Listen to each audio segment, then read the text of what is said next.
કે કોઈ પણ સમાજના યુવક કે યુવતી, આપણો બ્રાહ્મણ સમાજ નહીં, કોઈ પણ સમાજનો યુવક કે યુવતી જ્યારે કોઈ પણ દીકરી મોટી થાય અને ઘરેથી ભાગી જાય ત્યારે એના મા બાપને ઘણું વેઠવું પડે છે, ઘણી તકલીફો સહન કરવી પડે છે અને એના કારણે સમાજમાં મોઢું બતા જેવું કે રહેતું નથી.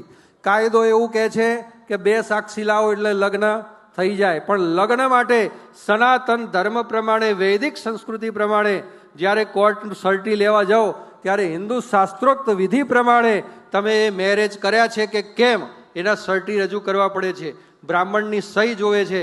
અને આજે એક મહત્વનો દરેક સમાજ માટે આપણે ઠરાવ કરીએ કે કોઈ પણ ભાગેલી દીકરી હોય અને ભાગેલું જોડું હોય એના કોઈ પણ બ્રાહ્મણોએ ક્યારે લગ્ન કરાવવા નહીં.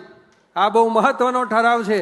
એ માત્ર બ્રાહ્મણ માટે નહીં પણ દરેક સમાજ માટે આ મહત્વનો ઠરાવ છે કે કોઈએ લગ્ન કરાવવા નહીં. અને જે કોઈ પણ બ્રાહ્મણ એ લગ્ન કરાવશે એને બ્રહ્મ સમાજ તરફથી શિક્ષાત્મક દંડ કરવામાં આવશે, એની ખાસ નોંધ લે.